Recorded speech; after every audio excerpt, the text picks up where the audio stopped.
Let's start this with a prayer. Dear Father, I thank you for this day and this opportunity to be used as a vessel to let your people know that you are available, able, and ready in the name of Jesus of Nazareth. Let's cut this bread. It's Psalms 57 through 23, and it's time to eat. Listen, my people, and I will speak. I will testify against you, Israel. I am God, your God. I bring no charges against you concerning your sacrifices or concerning your burnt offerings, which are ever before me. I have no need of a bull from your stall or the goats from your pens, for every animal in the forest is mine, and the cattle on 1,000 hills. I know every bird in the mountains and the insects in the field are mine. If I were hungry, I would not tell you, for the world is mine and all that is in it. Do I eat the flesh of bulls or drink the blood of goats? Sacrifice thank offerings to God, fulfill your vows to the Most High, and call on me in the day of trouble. I will deliver you and you will honor me. But to the wicked person, God says, what right have you to recite my laws or take my covenant on your lips? You hate my instructions and cast my words behind you. When you see a thief, you join with him. You throw in your lot with adulterers. You use your mouth for evil and harness your tongue to deceit. You sit and testify against your brother and slander your own mother's son. When you did these things and I kept silent, you thought I was exactly like you.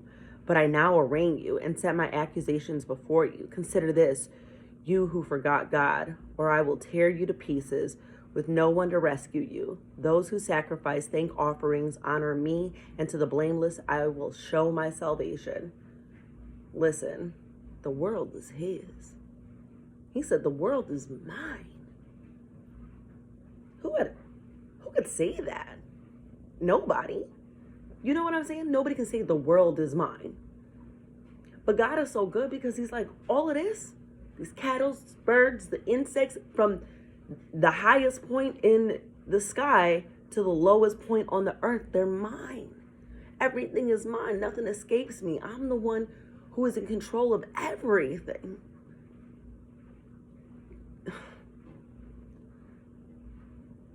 Maybe we're so conditioned to listen to squatters, because we're all squatters if you really think about it. Like, we're just here. We don't own anything. You gotta think about just how you gotta go. I am not gonna hold you all day. Sorry about that. How God is like, when you're doing your sacrifices and you're bringing your burnt offerings, he sees that it's a demonstration of obedient, contrite, and thankful hearts. Because it's a commitment. It means something if you throw something on it. Let's say layaway, right? You want these things, but you can't afford them. So you go ahead and you put a little bit of money on something in the return of getting it later. God's saying, look, I appreciate all of that, but you need to give me you. Put you as the down payment for me. He said, if I were hungry, I would not tell you, for the world is mine and all that is in it. He ain't got to tell us the next move. He don't need to. We need to tell him the next move because we need to be dependent upon him. I know it's too much. It's too much to be like, God this, God that, blah, blah, blah, blah, blah. But listen, if you knew how he can take a nothing and turn it into something, how he can take dirt and form a whole human being, I would hope you would get in line. This is God. It's so amazing, right? Because this walk, this way of life is exciting. I don't know who told you that following Christ was lame. I mean, obviously the way the world had set it up, because, the world does what it wants to do. The world can be like, oh, just follow Christ, but you got to act like this, and you lose a big part of your life. Listen, it's not that. You don't lose anything when you come and you holler at God and you start falling in line with him. If anything, he wants to put you to be in a position with the winner. Have victory over everything. Everything is mine. Do you see any multimillionaires or billionaires coming and being like, look, all this money is mine. I want to share it with you. You've been coming to me. You've been throwing your problems on me. You've been giving me your burdens. You've been doing all of that. Let me share it with you. It ain't never going to happen. Sacrifice thank offerings to God. Fulfill your vows to the Most High and call on me in the day of trouble. I will deliver you and you will honor me. It's not a fair exchange. And I'm just going to tell you that. It's not a fair exchange. Like, God is so good. What would he want with us bringing our thank offerings? Like, waking up with a thankful heart. Like, God, I'm so thankful that you protected my kids, that you kept me safe, that I got a roof over my head, that I can breathe, that I can move every limb in my body without the usage of somebody else. Like, come on. You don't think that does something? He's telling you right here, there's rewards for it. There are.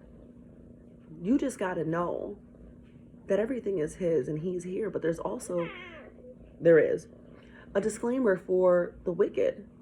He said, but to the wicked person, God says, what right do you have to recite my lips and take my covenant? Like, you live in foul. You ain't got no right to speak on anything I got to say. True. Right? And like,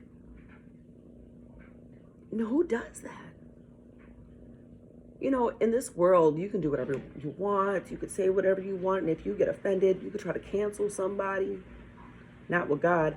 He said, you hate my instruction and cast my words behind you. When you see a thief, you join with them. You throw in your lot with adulterers. You use your mouth for evil and harness your tongue to deceit. You sit and testify against your brother. So God over in 7 said, I will testify against you, Israel. Isn't it great? Like, everything, Israel is real. Are you real? And then he starts pointing out the fakes. Like, oh, you gonna try to testify against your brother? And you supposed to follow me? You're wicked. He said, when you did these things, I kept silent. And you thought I was exactly like you. Because it's like, oh, you're doing whatever you want to do. I'm just going to keep, quiet on this and not focus on what you're doing. But that ain't the thing. Who is God that he got to answer you? Who are you, if you're wicked, that you should even fix your lips to recite his law? This is what people don't get. Like, you got to be in right standing with God in order to holler at him and him listen to you in a respectful way. Because God ain't got to respect nobody. Everything is his. He said it already. He said, but now I arraign you and I set my accusations before you. It's all, listen, if you don't understand, an indictment is coming on everybody who has went against God, everyone who has talked bad on the name of Yeshua. This ain't a joke. It's going to be the high court. I would encourage you to get your life together and change while you still have time, because when you're going into court, at the last minute, you can't be like, okay, I want to switch it up here. Not this court. In the court of law here, you might be able to, the law of the land, you might be able to be like, look, I want new counsel. Then you got to start it all over. But depending on the judge, they might be like, no. God said, consider this, you who forget God, or I will tear you to pieces with no one to rescue you. We want to talk about God's love and mercy, but we don't want to talk about his justice and his judgment. It's not just one way for one set of people and another way for another set of people. Like, nah, this is it. And this applies to everybody. Either you following me, you hollering at me, you laying your burdens down before me, or you picking them up, you doing what you want, you lying on people, and you just filthy. And charge is about to come. And let me tell you, ain't none of us built for the prison we going to. None of us. I don't want to be in a spot where I'm not right with him. I need him to look at me and be like, look, you know I don't need you for anything, right? Because all of this is mine. But because I see your heart, I'm going to be there with you. And when you call on me in the day of trouble, I will deliver you and you will honor me. I'll give my glory to him. I don't jack on me. I don't do anything. Let me tell you, if it was about Tanya, I would not do this. I would take it and I'd be like, oh my gosh, this is mine. I just want to keep it to myself.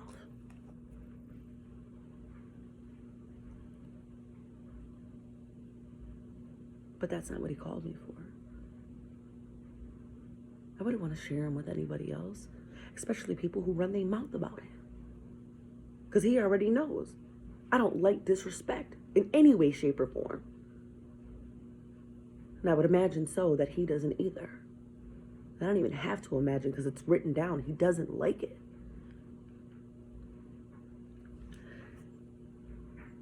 God and his love and his mercy is available to everybody, right? But you got to understand, anyone that goes against him, he said, I'm going to tear you to pieces.